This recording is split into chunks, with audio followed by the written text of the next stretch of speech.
Hey guys, and welcome to this edition of the Shrewsbury Biscuit podcast. Thank you for joining us, and for this week's episode, I'm going to be speaking to Extinction Rebellion. The Shrewsbury branch are going to pop in and have a chat with me. I did say a while ago that I wanted to speak to these guys about, let's talk about what you are trying to tell us. What's the message you're trying to communicate? They've been doing protests up and down the country, closing up bridges and lying down the banks and things like that. And I was kind of like, well, let's talk about what you guys need to say. So they came in and it was a really nice interview. I was a bit worried, I'm not going to lie, because it's not everybody's cup of tea, this whole thing, but it's really important. And it's important to me, that everybody gets to grip with what's going on with climate change, because it's not a myth. It's going to affect us all. It's something, an important point that we all need to get a grip of. And that's what Extinction Rebellion are trying to do. It was a really insightful interview and I really enjoyed it. So thank you so much for those guys for coming to join me. They told me to mention to you guys that they do have a meeting. We mentioned it on the interview, but I think they gave the wrong time or something, so I've had to edit that out. But here it is. The Shrewsbury Extinction Rebellion meeting will be on the 11th of September between 7 and 9 p.m. at the Unison Club at Abbey Foregate. So if you're interested in going, message them on their Facebook. They've got an XR Shrewsbury Facebook page. You can message them there or, just turn up. I'm sure it'd be very insightful. So, their numbers are growing all the time. There's lots of people joining forces with these guys, and it'd be great to check out. So thank you again to those guys. We have got so much going on this month, and it never goes to plan, doesn't it? When you're doing these things, obviously with the trip to Ireland that you guys are seeing on my social media, I had to pack my bags and just go. I finished recording an episode of a podcast at 9:30 in the evening, and then by 8 o'clock the next morning, I was on a ferry to Ireland, and it was a very impromptu kind of planned thing, and so it threw everything in the air as far as podcast planning was concerned. But I have caught up. And I've already got lots planned this month. I'm going to be speaking to Sarah Hopper from the Ferndale B&B. I wanted to get a glimpse into, a very popular place to stay in Shrewsbury during the crazy season. So I was like, this crazy spell you're going through, would you mind if I interrupted you for an hour or so we can talk on a podcast? And that's what we're going to do. So that's that one. I'm also going to be speaking to Joe from the Shrewsbury Folk Festival this week. And we have the flower show coming on Friday, the 9th, up to Saturday, the 10th. That's really exciting. I can't wait to get to that.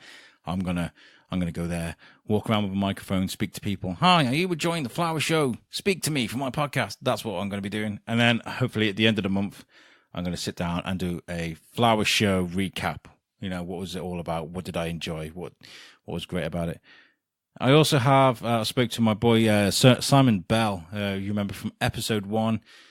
We are actually trying to organise a really special interview this month, so that will be a bit of a bonus episode if we can get it together.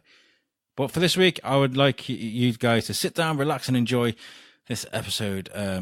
Speaking to Extinction Rebellion, going with an open mind. If one of the messages I mentioned through this is, just because you don't understand something doesn't mean it's necessarily bad. So go in with an open mind, listen to what they have to say and decide afterwards. Because, a lot of what they're saying is serious, makes sense. And, we need to wake up and smell the coffee because there's certain things that need to be changed. And this podcast will give you an insight into that. So thank you guys, and I hope you enjoy this episode. For now, peace out.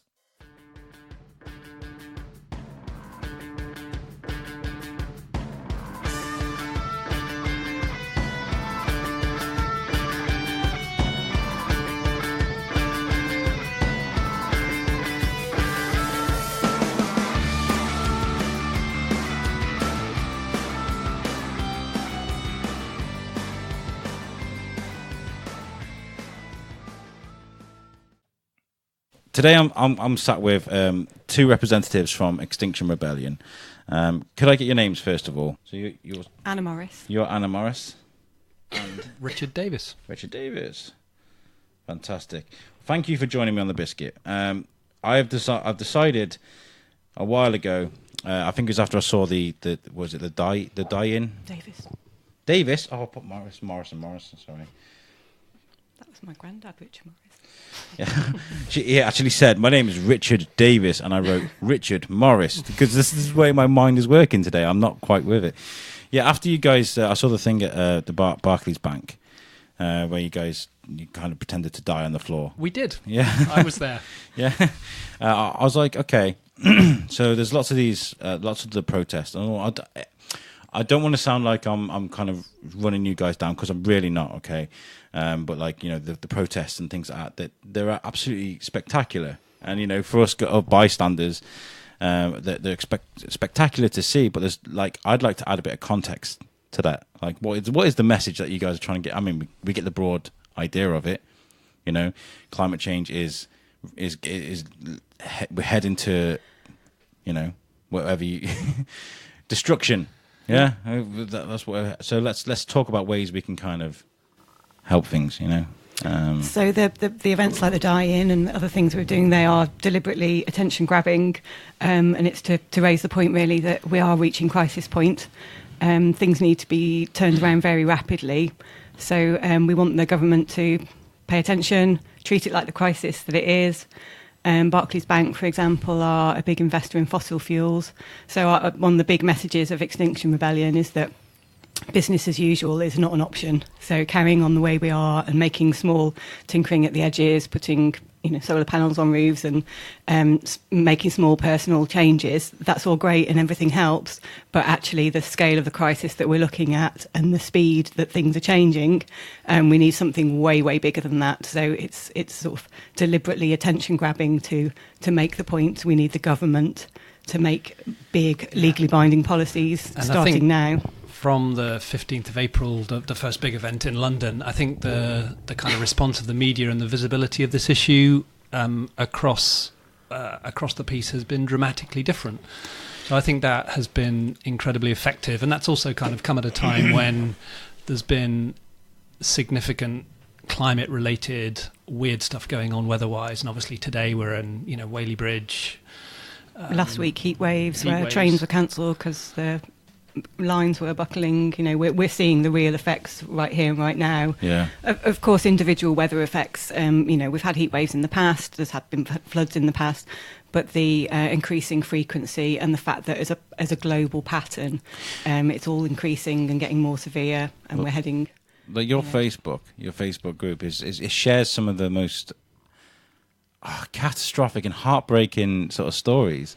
Like you see, there's one picture of it. I don't know where it was in the world, but it was a reservoir, not a reservoir. It was an estuary, and it was just absolutely jam packed full of just trash, just floating, and there's kids picking stuff out of the river, and it's like we're just ignoring what's going on around the world, and say oh yeah, it's great. Let's change everything in London and Cardiff and Edinburgh and things like that. But what's going on in other countries in the world? How can we make a stance that reflects everything that's going on in the world? What do we do? XR has made real progress in terms of other places starting groups. So we're dozens of countries. I don't have the exact number, but Solomon Islands to Australia, Spain to South Africa, USA and India all have XR groups now, all doing stuff. And many of the rebellions now are international in nature. All of this started here in the UK, so XR itself began here. So I think we can be really proud of that. But I think we're seeing things change very rapidly, and we've obviously had ecological and environmental groups for many years, Friends of the Earth. Well, people are paying attention to you, and the things like the die-in and things like you were saying, grab attention, but that's what it's doing. And now you're on the world famous Shrewsbury Biscuit. So it's working, and people are paying attention. But is it going fast enough for you guys? No, and that's why we're not stopping. Job's not done, and we're really only just beginning. I think. One of Extinction Rebellion's messages is one of their key goals is to ask the media to tell the truth, the government and the media. And I think that we're actually making real inroads with that. The narrative in the media, the fact that climate crisis is in the news pretty much every day. Extreme weather events are now being linked to climate crisis as a global pattern, rather than just saying, oh, isn't it nice that everybody's on the beach in April or whatever. We're starting to see a much clearer narrative that this isn't all good news, and that rapid action is needed. So I think we are making progress on the changing the public conversation and changing the conversation at policy level as well. Not enough is happening, and we still need to push harder, but we are starting to see people starting to wake up and take notice. I mean, I saw a stat this morning that 71% of people feel like climate change is a more important subject to be talking about than Brexit. Yeah. Yeah, and that's a peach, right? That's a peach because that's a good number. Where is all the where's all the news stories? Where is it all? All these people want things to happen, but when they're not talking about it in the press, which is what you were saying, right? People think short term, and I guess that's why we've got in the situation that we're in. Policymakers and scientists have known about the climate crisis we are heading towards for a really, really long time, and it's really the failure of political action over the last couple of decades that's got us in the situation that we're in now. So it is an emergency, and they now need to step up and make rapid action because of the failure to do it for so long. I mean, I remember I left school in 2002, something like that. They were talking about climate change back then, and up until about 5 years ago, it was all. This microphone's driving me crazy. It's always been like a real big talking point. It's like think global. We're just talking. The action wasn't there. Yeah, and now we're at a point where we need massive action because we've left it so late. So the analogy that I use is that normally on a work day you need to leave the house at 8. You set the alarm for 7, and you have time to do all your normal routines. Well, we've woken up at 10 to 8, and we've still got to leave the house at 8. So we're going to have to forget our normal way of thinking, forget our usual routines, forego the shower, get a coffee on the way to work. We've still got to leave the house at 8 in order to solve this problem. So, and it can be done. It has to be done. But I feel like the thing that's kind of derailed it a little bit is these climate change deniers. I don't want to say the T word at all. You said the B word. I said the B word. I don't want to say the T word. But that guy over there, he's kind of denying that anything's going on. That there's no evidence to support climate change. Where does he get the right to say things like this? Where does that come from? You just have to follow. You just have to think about the reasons. Why is he saying that? What are his vested interests? And he's got a lot of financial interests, and he represents people with a lot of financial interests in not doing anything about it. Yeah. We're not gaining anything personal from being in XR. Most people in XR, are normal people doing normal jobs. We haven't got any financial interest in turning this around. We just want a planet for our kids to grow up on. Yeah, so it's all about looking at what their motivations are for saying the things that they're saying, I guess. There's a group on Facebook. I saw this famous artist, and he draws like these amazing pictures of like to represent the failure in this sort of thing and the destruction of the earth and things like that. And it's like there's a guy with a gas mask on, and he's breathing in the fumes from a plant to try and survive while he's surrounded by garbage. And it's like at this point you realise that you can't eat money, and it always reminds me of WALL-E, that movie WALL-E. Yeah, WALL-E, and the Dr. Zeus one as well. Yeah. I forgot. Oh, it'll come back to me in a minute. Yeah, it's another good analogy. The Lorax. Yeah, the Lorax. That's it. We've got to stem it somehow. And is there anything that you guys have thought of? Anything like say tomorrow, Boris and Mr. T suddenly turn around. Okay, Extinction Rebellion. You got full reins. What do we do? What do we do from there? I know that's a really hard question to ask. It's quite a... Say the question again, because actually my brain went off on, don't call him Mr. T. That's like giving him kudos way more than he deserves. Mr. T. What was the question again? So say Extinction Rebellion get given full control on how we can make the changes from tomorrow. Bam, let's go. What do we do? I mean, it's a really packed question there because there's a lot to talk about, but what would you suggest? Yeah, I mean, for me, we have to start with less. So fundamentally, we live in really rubbish buildings. In this nation, there are 22 million homes that people live in that waste dramatic amounts of energy. So they're expensive to heat, and the kind of electricity use in those places is crazy. So we can't build our way in terms of renewables out of this. So we need to kind of put a lid on essentially the way we're using energy in our homes initially, and that would create lots of jobs. It's economically a vibrant thing to do. Because when you go back to talk about what Trump's supporting, the alternative is actually really beautiful. I don't know if you've been in an electric car, or have lived in a kind of passive house, or been in super efficient buildings, or kind of LED lighting, or photovoltaics. All of these technologies are brilliant. So it's about radical policies to actually enact all of that stuff as quickly as possible. Obviously, Shrewsbury really struggles with air pollution. Transport's a real issue. So thinking about how we would change the system.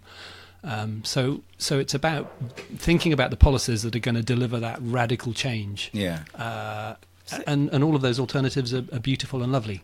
There's all sorts of different ways that it can be tackled, and one of the things that Extinction Rebellion promotes is that we as members of Extinction Rebellion don't hold all the answers and don't think it should all be up to us. What we think the government needs to do, and quickly, is to set up a citizens' assembly. So it's like a jury service type thing. People are selected randomly, so the whole cross-section of society is represented. And those people get to make the decisions about what's the appropriate mix of solutions around changing the way we live, what sacrifices are worth it, what's priority, but all aimed at achieving carbon neutrality as soon as possible. But not necessarily saying that the Prime Minister gets to decide, or the Cabinet gets to decide, or Extinction Rebellion members get to decide. But we as a society, a cross-section of our society, get to decide how we achieve this by taking evidence from experts, like in an expert witness sort of thing in a jury. Well, I had this idea of, I was thinking about it last night, I was thinking about that idiot in Brazil that's on about just, destroying the Amazon rainforest. And I was thinking, why can't the UN get involved? There's all these clever people sat around, talking about the most important, problems and solutions in the world. And, we've been told many times that if you lose the Amazon, you're losing like a good resource. A planetary resource. Why can't they, like America, like they pay their taxes for NASA, for example, a chunk of their tax goes to NASA. Why can't everybody in the world that pays taxes, a small portion go towards like almost something like NASA, but for climate change? Some of the biggest scientists in the world, some of the most, economical, brilliant people, just one big company that can go around and be like, okay, so we don't need to do this. We can take a little bit of this out. You guys over there, you can't destroy the rainforest to stop it. Or, why can't they do that? So we do have the IPCC, the Intergovernmental Panel on Climate Change, but that's scientific evidence. It's advisory. They don't have decision-making or policy-making capacity. So I guess what you're talking about is the IPCC. I've read about them, and didn't Trump say that they're not viable or something like that? There was something there where he was like, we're not going to listen to them, we're just going to carry on. They are the gold standard internationally for scientific evidence. I mean, he will undermine anything that anybody says if it's not in his interest. I think we just need to sideline He's that a businessman, kind of isn't attitude and he? see it for what it is. He's a businessman, and like you said, money seems to be the driving force for everything in the world at the moment, regardless of how many people die.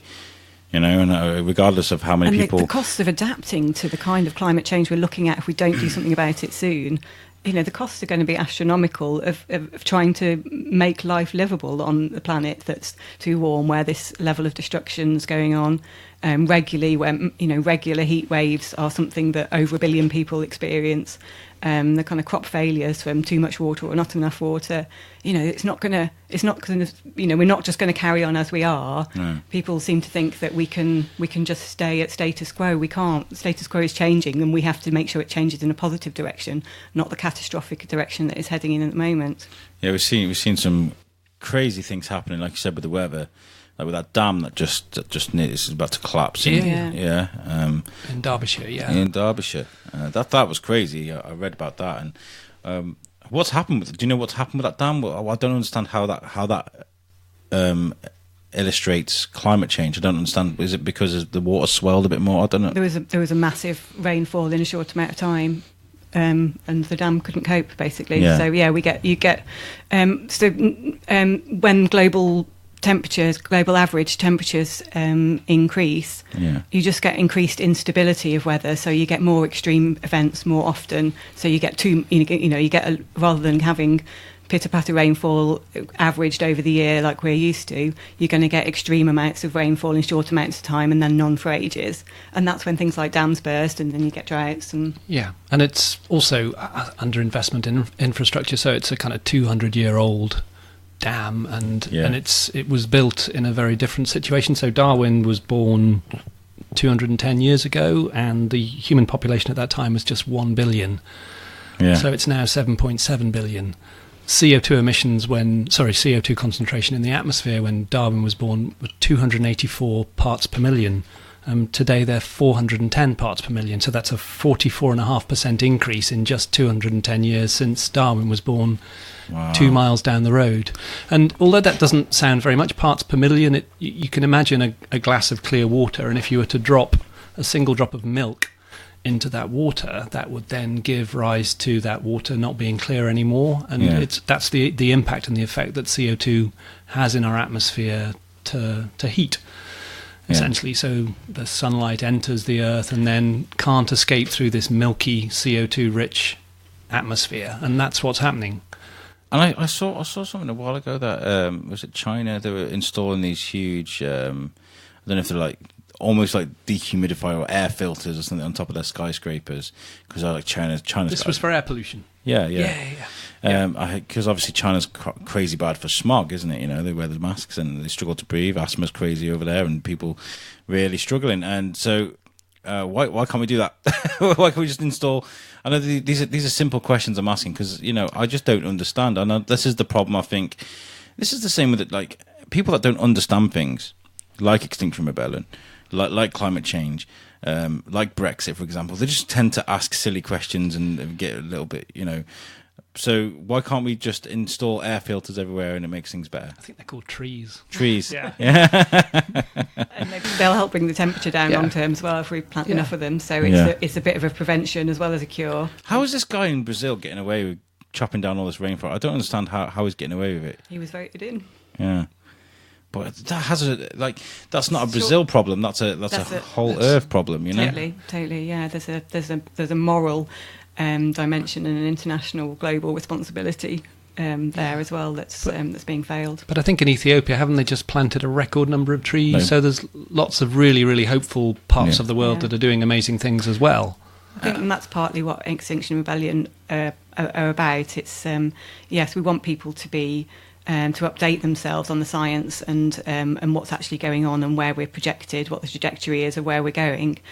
So there are lots of reasons to be fearful, but then there are also, if we all act now, if people really come together and across the planet, but going back to your point about, what's the point in doing something in the UK if we need a global solution? Yes, but our influence is on our government. We need our government to make changes and our government to work with other governments. I totally agree. Absolutely agree. Like we were talking, your mic has slipped right down. Oh, sorry. No, it's not your fault. It's my... So to turn it around to so that we've got plenty of reasons to be cheerful and not just focusing on the reasons to be fearful, which is where we are at the moment. But that's really about getting people to wake up and realise what the situation is. And it goes back to what I was saying about when people just don't understand. When they don't understand, it's like, oh, those Extinction Rebellions. It's like back in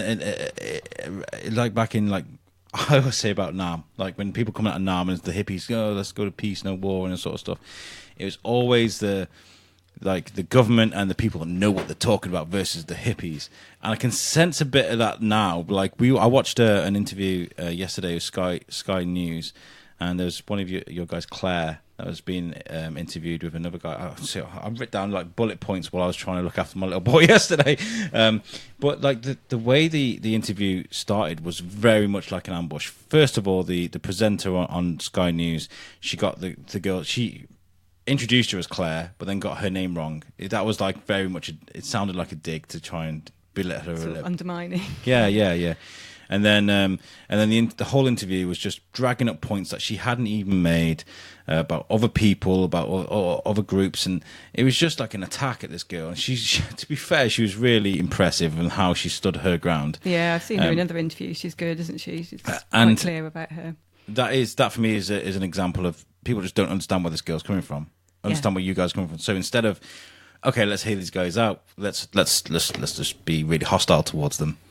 And I felt actually, if you really listen to the content of what she was saying, and what he was saying, there wasn't a million miles between their positions, but it was the manner was set up to create this conflict between them to say you're saying one thing and you're saying another. Actually, on most things, they were very closely overlapping. They were talking about the population element to the climate crisis and whether or not rich people should be not having babies. I think there was some news. Harry and Meghan Markle had they've had one baby and they were like, "Are you going to have any more?" And I think Harry said something along the lines of, "I'm not going to have any more because of the effect we'd have on the climate." Or and it was a debate about whether or not that's something that people should be doing. I mean, so they raised the issue about the birth strike movement, and actually, I think they slightly missed the point there. And Claire tried to correct them and sort of clarify that the birth strike movement is about people who feel that it's not responsible to bring children into the world at the moment, given the trajectory that we're on as a planet. Yeah. It's not so much about telling people you shouldn't have children because it's irresponsible to the climate. Because actually, it's not, people aren't born emitting carbon. It's the choices that they make. It's the things that they do that are causing the problem. Yeah. So there are people in other parts of the world who might have large families, but their overall carbon footprint is a fraction of a typical Westerner.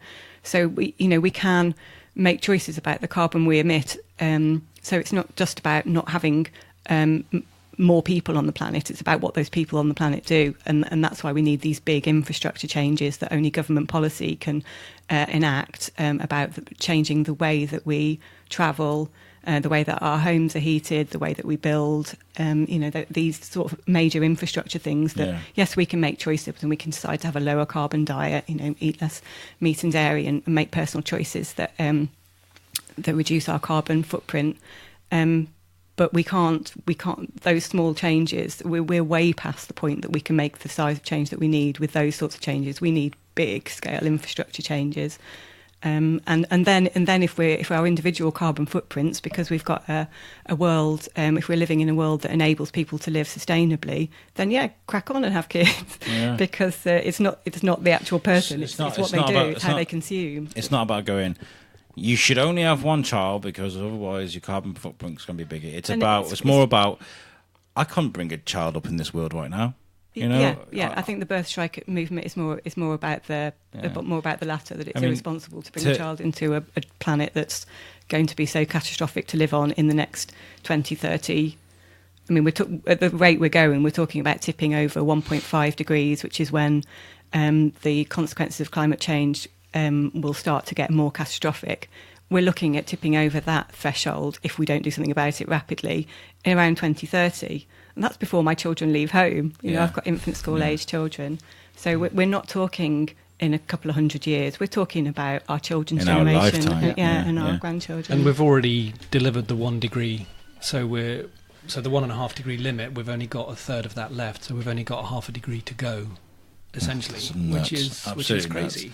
And I mean, it's really interesting to see the way the public have come around plastic and plastic bags, especially Shrewsbury. Shrewsbury's brilliant. Like, there's so many carbon-free shops and things. It's brilliant. People are motivated, but I think that they're sort of being sold the wrong solutions at the moment. They're being told if you buy something different, if you consume differently, but actually it's partly a bit about buying less, but also about stuff that not just buying something that's made out of something different, but just consuming less, throwing less away, reusing, repairing. And the harmful things that people buy as well, like you don't need to buy all that makeup, love. You don't know where that's come from, because there's all the palm oil and things that's used a lot in food and creams. So that brings us on to biodiversity, actually, which we've not touched on yet. Palm oil is destroying parts of the world. Should we explain to our listeners what palm oil is? Because some people probably wouldn't understand it. It's a vegetable oil from palm trees. Palm trees. Yeah. And this is why they're knocking down. It's cheap, rainforests. And it's easy, and it's a cash crop, and which is why the guy from Brazil at the moment is on about let's just cash in on knocking down all these trees and selling palm oil to the rest of the world. What can we do to kind of move away from palm oil? What can we use instead of, everything that's made with palm oil? Is there anything that you could suggest? Or is it just a case of like taking the something, reading the label and going, there's palm oil in that, I'm not going to buy that, Yeah, so consumers do have power. So there is, you can just choose not to buy things that have got ingredients in that you think are harmful. But again, I think we're talking at the level of individual lifestyle choices, consumption choices, and they can make a difference, but they can only make such a small difference. We're beyond that point. We need someone to say, right, we're not. It's illegal to put palm oil in this drink. You can't use this type of packaging. Manufacturers can only use packaging that can have a complete full cycle. And I've seen some big companies, that'll go like plastic free. There's a few companies that are jumping onto it now, which is great, but it depends what else they're doing. Yeah. It's not just they've got to make their money somewhere else, and where are they going to be doing that? Yeah. So not just having the sort of gimmick and everyone uncritically going, they're great, that's great, they're plastic free, but thinking about, well, what are they doing instead? What other resource are you using? Has that got a bigger carbon footprint? What's the life cycle of that material? Can it be recycled? Yeah. Can it break down? So just being really responsible about the way we use resources. And like you say, part of that needs to come from government and say, there are 5 types of plastics that you can use, and they can all be recycled. And if you want to put packaging, if you want to package your product in something, then it has to be one of these.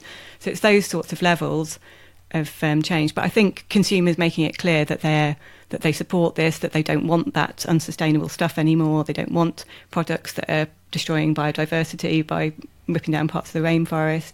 That's a way of us communicating that we're behind this, and that politicians that aren't really moving on this are going to get voted out. I think that's one of our biggest power. Partly we don't buy products from the companies that we don't like their ethics and we don't think they're being responsible towards our planet, and we vote out any politician that isn't making this a serious priority. And I think people get distracted, don't they?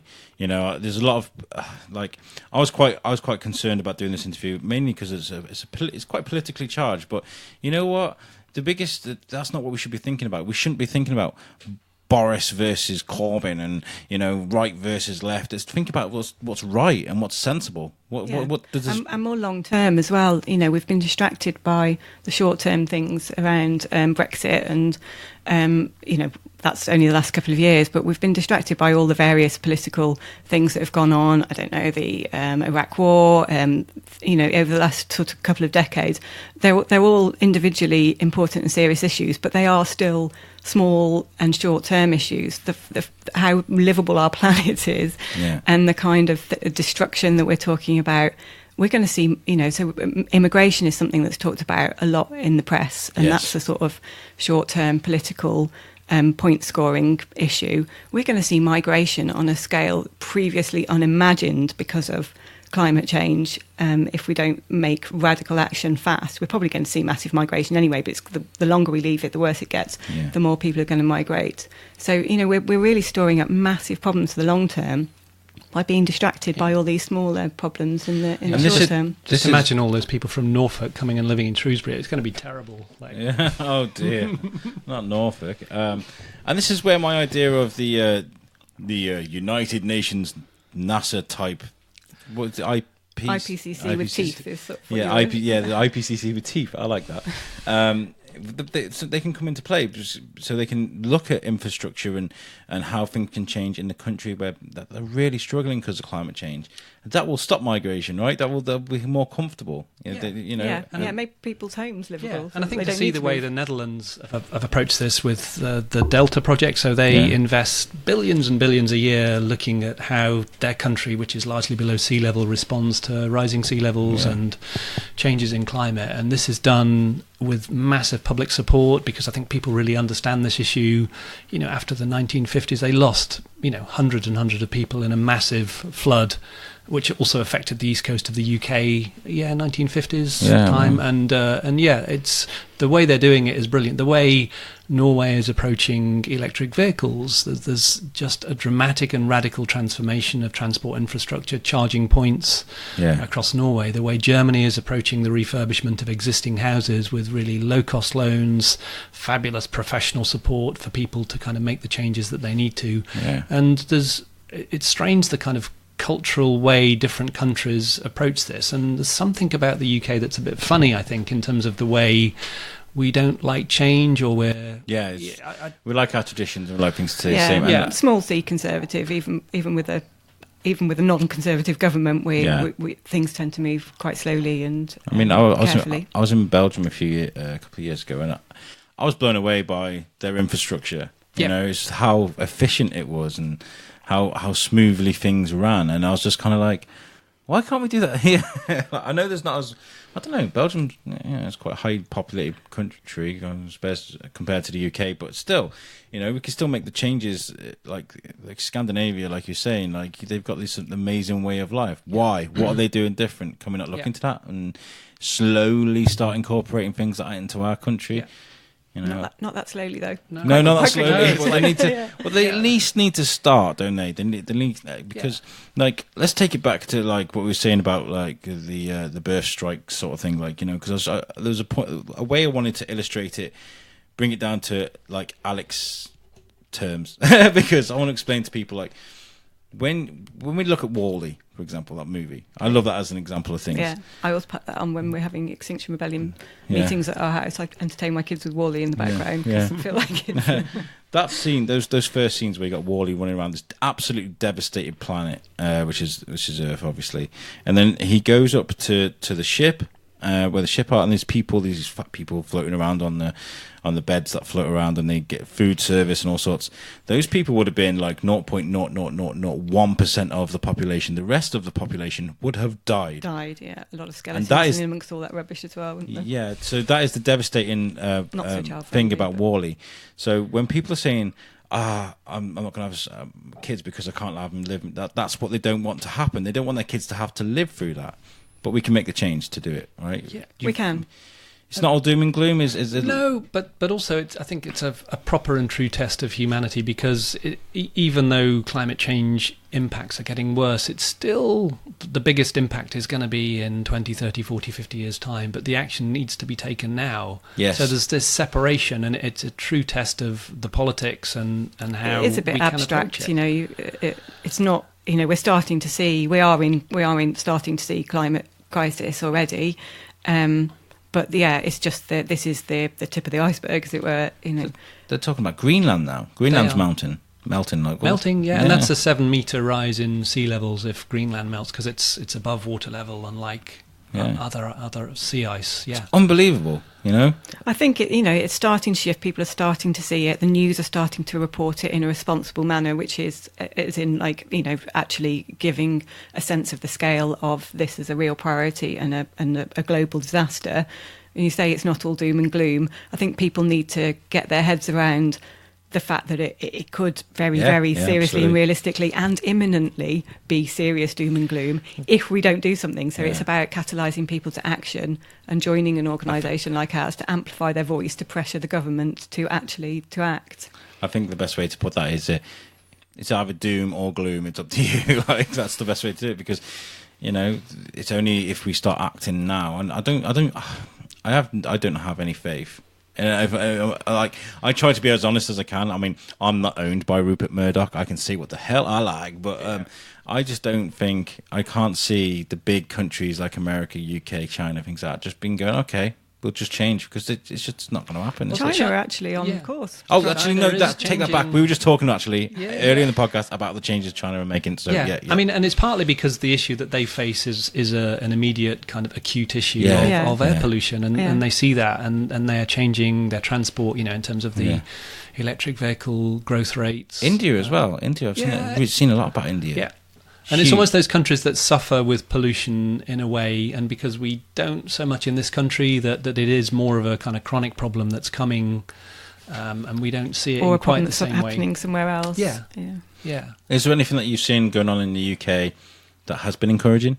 Is there anything that you know, picking good things out of the bad things, is there any changes that we've made that are encouraging? Yeah, I think the Committee on Climate Change, so that was established, so, you know, with responsibility for reducing. So that was, I think, Ed Miliband that put that in place, sort of, you know, mid-2000s, and they set a series of carbon budgets, of which we have met the first few. I think we're increasingly struggling now to meet the later carbon budgets through to kind of 2030.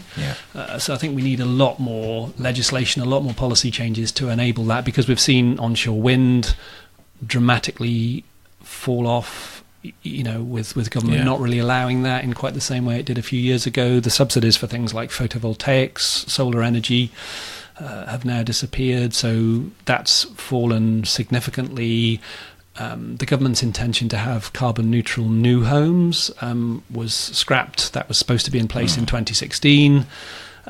So there's, and then the refurbishment of existing homes, which I'm really passionate about, the 20 odd million homes we have. There was something called the Green Deal, which you may remember a few years ago, which lost its way and was a bit complicated and expensive. They were going around insulating everybody's houses, weren't they? And absolutely, and that was supposed to pay for itself out of the savings you made over the next 20 years. So a really neat idea, and Germany has something very similar, but it works really well over there. But then we tweaked the deal, and it didn't actually quite pay for itself. And interest rates were too high. It was 7-8% interest rates for the loan and stuff, and that collapsed. And so there's lots of things that we haven't quite followed through on. You can't ask individual consumers to take a huge short-term hit if there's, it needs to be beneficial in the short term as well. So changing to a greener energy supplier needs to be, have some advantage that overall. They're going to, have better insulation so that they save a bit of money, as well as knowing that they're contributing. But the way I see it is that it's like an oil tanker. It's a massive, huge thing that we need to turn around, and that's going to, in order to turn it in the opposite direction, is going to be an almighty feat. And we're not quite turning it in the other direction yet, but we are putting the brakes on. So the government have acknowledged there's a climate crisis. Our local authorities, so Shropshire County Council, have declared a climate emergency. So our town council, local authorities across the UK are recognising the scale of the crisis. It's crazy that now we need the serious action that actually delivers on doing something about that. It's crazy that, it's great that counties can do that, but we don't need that. We need the UK government to go climate emergency. Well, they have acknowledged that there is one. And what are they doing about net zero target? So and they've set a net zero target, but it's at 2050, which nation in the world to have done that. So that there are. It's progress, but it's small progress, and we need big progress, and we need faster progress. Yeah. So it's like, thanks for listening to us, but let's hurry things up, guys. Let's talk about Extinction Rebellion a little bit, because you guys are. How long has Extinction Rebellion kind of been going? Late last year, so it's 9 fresh. months, 10 months. The first big action was last October, I want to say, in London, where they blocked some bridges.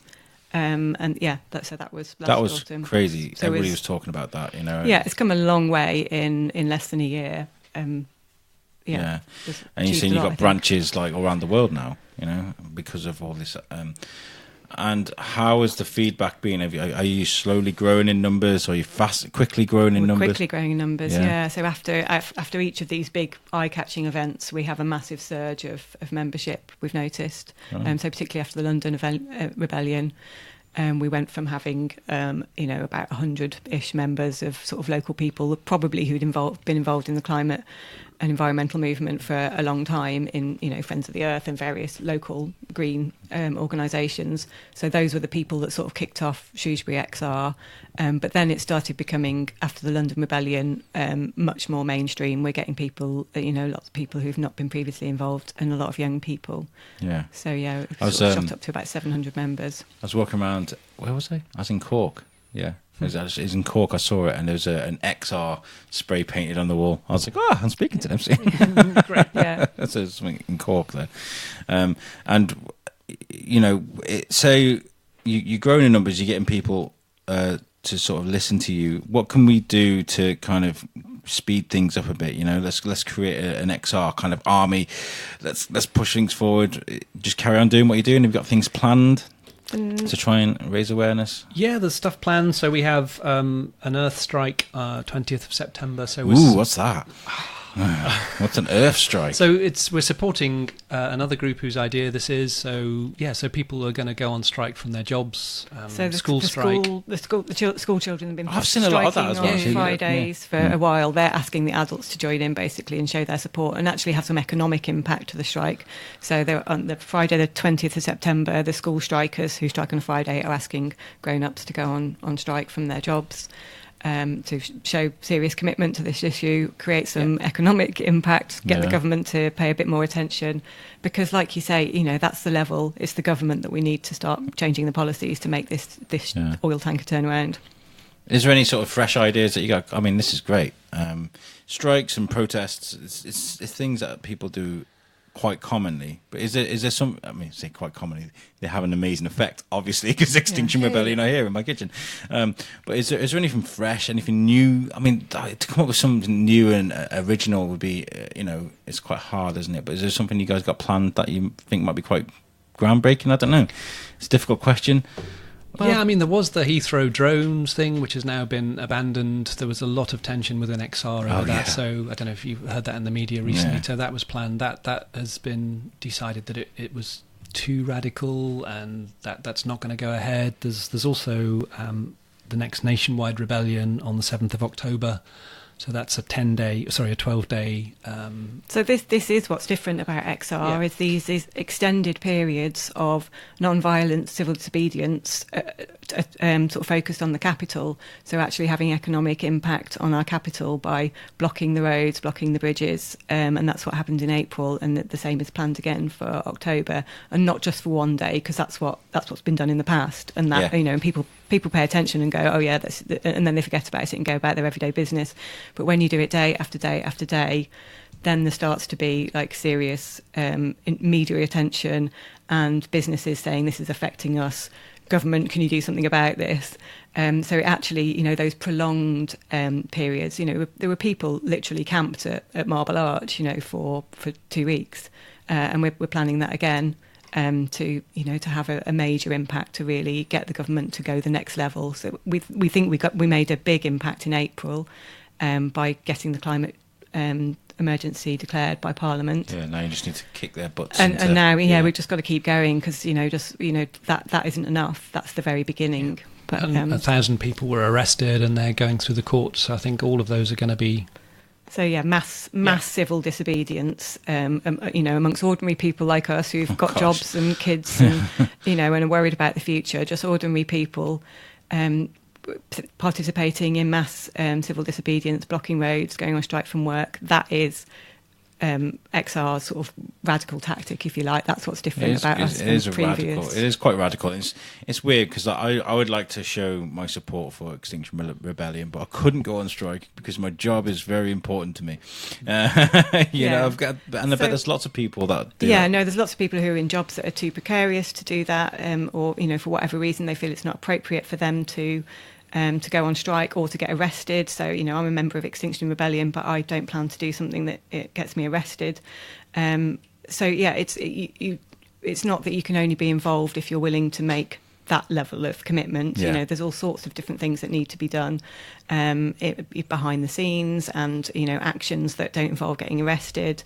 You can do these roadblocks, but you can move off when the police ask you to move. So that's what people get arrested for, is if the police ask you to move from a roadblock and then you refuse, then they give you a warning and you can choose to stay, and then you might get arrested if you don't do anything. If you choose, it's all about getting your banners out there, isn't it? It's all about letting people know why you do it. If 100,000 people turn up to these roadblocks. Maybe a few thousand of them will be arrested, but they will be the people who choose to be arrested. That's their. They decide that's appropriate. It's tactic not violent, for them, is it? It's you just standing there, blocking the way. It's non-violent, and Extinction Rebellion have this ambition of trying to get 3.5% of the population mobilised to then create this system change. So that's the magic number. Can you trust that many people to do things peacefully, though? I mean, realistically, so far I think it's been amazing. It's a really interesting organisation to be part of. It's not like any organisation I've been in before. It's very supportive. There's a lot of focus on looking after people and on regeneration, and on reflecting on learning from our actions and then building on them, but looking after each other. It's quite, there's a lot of focus on that, but also on during the actions, feeding people, communicating with the public to make sure that people understand what we're doing and apologising. You know, we realise we're holding up your day. We realise this is going to have consequences for you, but we think a bigger negative is coming down the road if we don't do something now. So it's about the proportionality of the impact. Yes, you're stuck in a traffic jam now, or you might not be able to get to Okay, I'm sorry, Mr. Rogers, you're going to be 20 minutes late for work, but the earth is going to end. Like, the world is going to end. So, you know, I get it. I mean, I really love what you guys are doing, because I would like to see some changes made too. Everybody does. You know, it's just about how can we what's the best way to do it without, you know, putting your own sort of life in jeopardy? It sounds daft. It sounds like a really extreme, but like if I didn't go to work because I was on strike, I'd lose my job. I'd lose my house. Yeah. No, you're right. People have got to, you know, and I've got the same. I've got young children. There's a tension between looking after their short-term needs, which is they need me to have a job and to you know, to not be in prison, like that. So what ways people... But they also need a planet to live on in the future. So so I've got to sort of balance my responsibility towards them in the future as well as my responsibility towards them in the short term. So I'm doing all the non-violent direct action that doesn't involve getting arrested. I'm looking into what might be the consequences if I go on strike. But there's all sorts of ways that people can show solidarity. That's what I was going to ask you. Yeah, that's great. Ways that people can show solidarity with the strike if they choose, if they think it's not appropriate for them, or, you know, their job would be at risk, or in some way, you know, it's too big a risk for them. So suggestions like going outside and standing on strike for say 11 minutes at 11 o'clock, because the IPCC have told us we've got 11 years left to make serious changes to keep the global warming under 1.5 degrees, which is this sort of critical tipping point where things will get a lot worse if we go above that. Yeah. So, you know, or wearing green badges, or maybe on that day writing to their chief exec or writing to their MP, or those, you know, taking some time out of that day to do something. So there's lots of different ways that people can be involved, even if they, like you say, feel that the personal risk would be too great.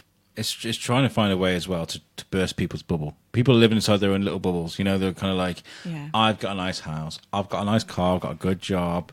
You know, I've got a season ticket at United or whatever. You know, people are just wrapped up in their own little world, which is acceptable. It's fine, but it's like, well, actually, you know what? Your 3-litre Jaguar is actually a bit too much. You know, so it's trying to reach those people, isn't it? You know, and it's good that you've got you guys that are organising these great events, and you've got people that can speak on behalf of you guys in such an eloquent way, because you got what's her name? Greta Thunberg. The lady from the Claire Farrell. Yeah. And how many people have you got on there that you could quite happily go, here's the news team, talk? How many people? You got quite a good team of people behind you. So Claire Farrell is from the national XR team. So the way XR works is it's what's called holacratic, which it's a word I'd not come across until I joined XR. And basically it means that each individual organisation locally is kind of self-organising. There's no hierarchy as such. We do our own thing as long as it's in keeping with the XR's 3 demands and the ethos of XR and the non-violence in particular. You crack on and do your own thing. So there is no hierarchy. We're not led by the national team. So just a slight side angle on that. There was an interview on Radio 4 the other day with somebody that was saying that they were trying to undermine XR and saying that we were being the members were being duped, and that it was anarchism with a smile, and that the leaders of XR, as they kept referring to them, were trying to bring about this basically a sort of a revolution and a change in the political system. It's another one of those goddamn hippie kind of things, isn't it? It was quite alarmist, but it's completely not true. And one of the counter arguments to that is that we're not led by the national team. Everyone in XR is sort of autonomous, and we do our own thing. We're not being told what to do. We're not following orders. We attend events if we want to. We're responsible for ourselves, and we organise our own things. So anyway, so Claire Farrell is in London XR, and she's very good. I've seen her on national TV a couple of times. She seems excellent. Locally, we've got a handful of people who are kind of confident to speak to the media. Yeah. We've got a lot of expertise locally. Maybe not everyone's that confident about talking in an interview, but we've got a huge amount of expertise within our of people who've been involved in the environmental movement for decades, and know about the history of what different things have been tried and what's worked and what's not worked particularly. Economically, you'd need to have the mind of Alan Turing to be able to, or someone that brilliant to be able to work out, like, okay, so say we get rid of Shell. Yeah, there's no more, or BP or anything like that. Let's get rid of them. What happens then to the economy? It's one of those things. It's a huge problem, isn't it? How do you solve a problem like that? And I think that is the biggest issue, isn't it?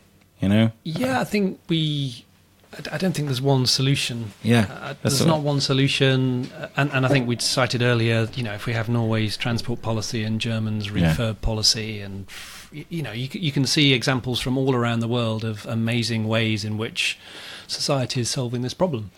Which is why I asked, like, who have you got that's intelligent enough to try and... it is this, going back to Anna's point, this citizens' assembly, this idea of taking expert evidence. Taking expert evidence. And a cross-section of society deciding. We're not saying that we know the answers and that it should be up to us. Yeah. So that's another counter-argument to this idea that we're anarchism with a smile, is that we're not suggesting... overthrowing the government. We're suggesting a citizens' assembly where a cross-section of society gets consulted. Take your resources from here, stop putting your attention over here and put it over here where it really is really needed. Yeah. That's what you're saying. And have a truly democratic, like a jury service approach to deciding how we're going to do that. So we're not saying that it's up to us. Okay. We're just saying that we want the question to be asked of the people. How can the people of Shrewsbury help you guys? Well, get involved. Yeah. We have a website, so xrshrewsbury.org. You can go there to find out what's going on locally, and then also the National Extinction Rebellion website is, beautiful. It says, talks about the principles and why this is happening, so have a look there. We also have an email address, xr.shrewsbury@gmail.com. Yeah. We have an active Facebook group, so we've got a public Facebook page where we share lots of information, but we've also got a closed group of coming up for 800 members now, so if people are interested and if they're on Facebook, then to join that. Of course, lots of people don't use Facebook, so there were other ways to contact us. As Richard said, the website and email. We, as of September, we're starting a regular monthly meeting that's going to be at Unison, which is a building just behind Shire Hall, and it's going to be the first Tuesday of the month in the evening. That will be our regular public meeting, so anyone who wants to get involved, come along to that.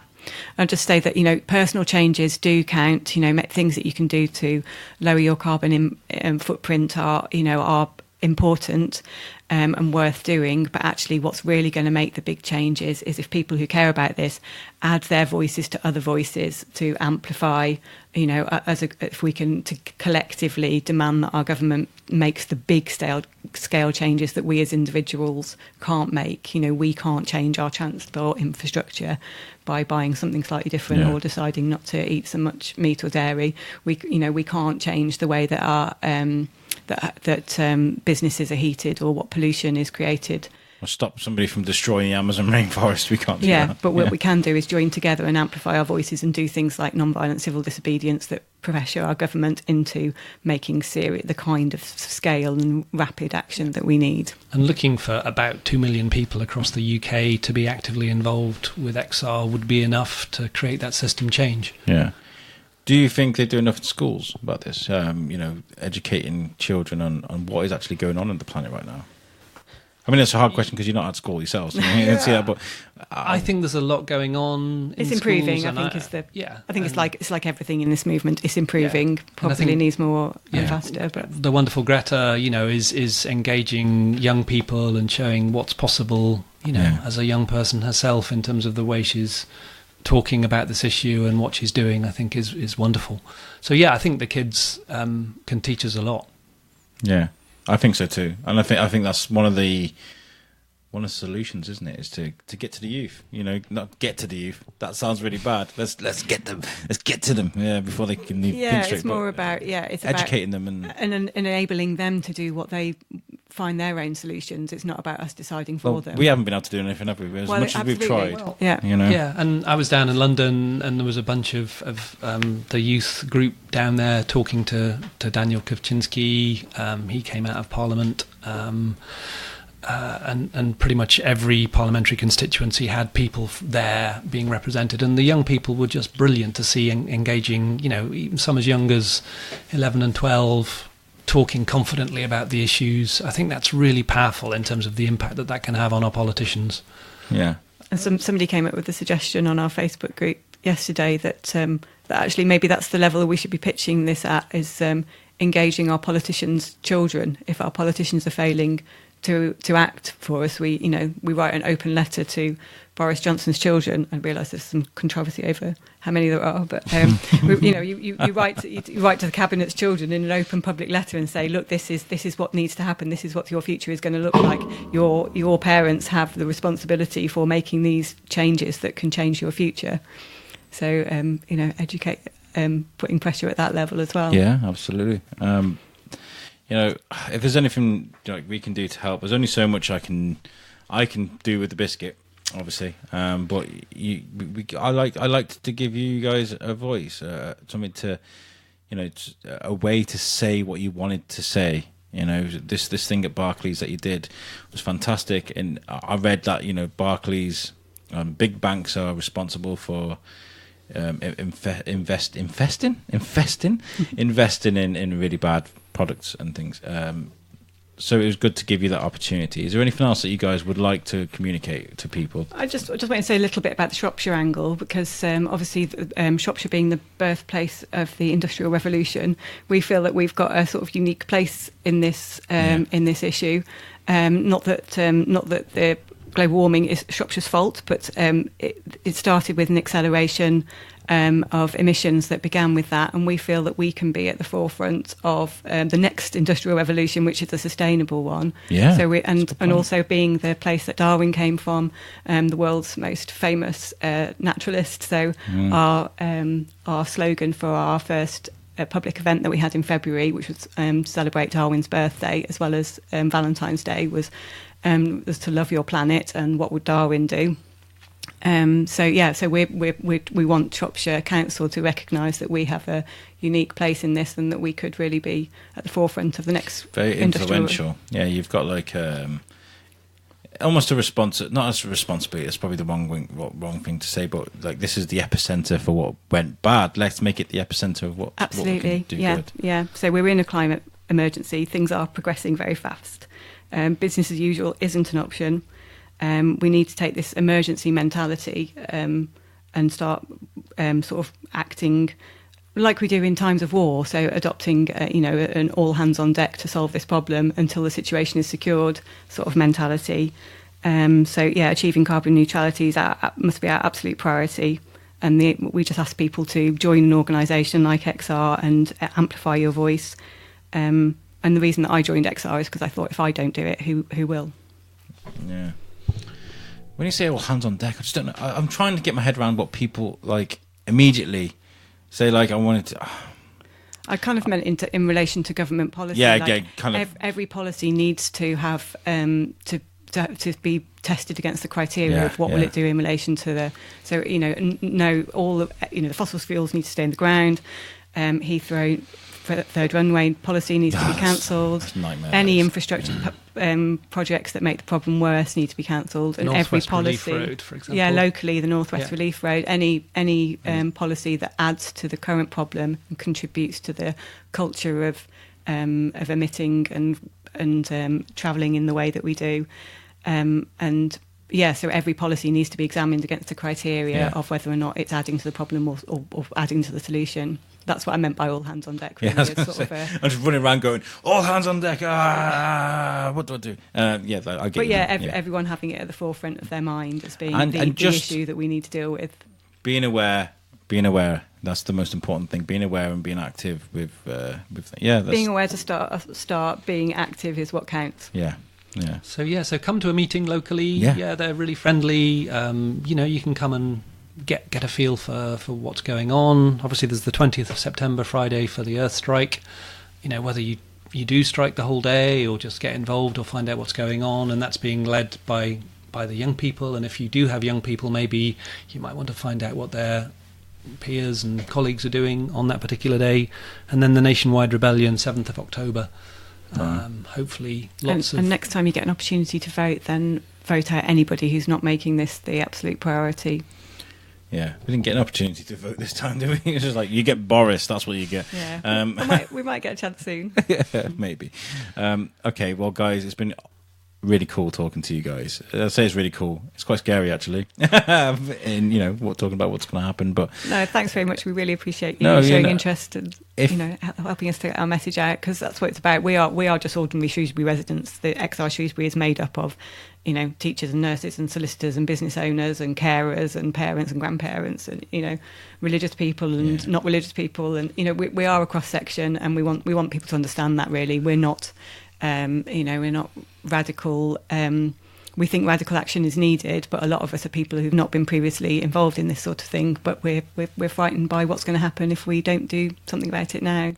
And my message to the people of Shrewsbury, or whoever is going to listen to this as well, is I've got an open mind. Okay, I see things like this, and I'm like, okay, I want to explore this. I want to discover what's going on here, what's really going on.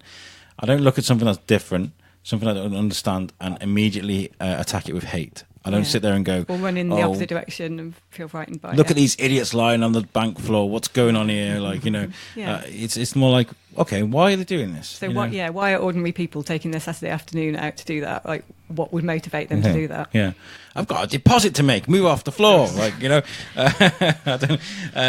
I want to explore what's going on because I'm curious. I would like to encourage my listeners to be curious. Don't look at something that's different and automatically get angry about it. Try and discover what is going on. Look in the papers. Look, find out. Get a card off someone. Get a leaflet. Google it. Find out what's going on. Don't automatically think this is a bad thing, because this is a good thing. They're trying to encourage changes to the world that would benefit every single one of us. So this is something we should all kind of be aware of. Yeah.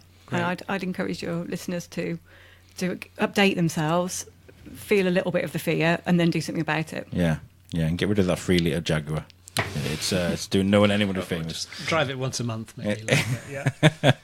Thank you very much for joining me, guys. Thank you very much. We're here for you guys whenever you need it to talk about anything. Cheers, Alex. Thanks, Alex. Thank you very much, guys. Make sure you give this episode a share. Tell people about us, because without you guys, we wouldn't be anywhere. And the show's going somewhere, and it's because people enjoy what we're doing. So we've got a busy month for you now. I will update you all with that on our Facebook. You can check it out. We're at the Shrewsbury Biscuit podcast.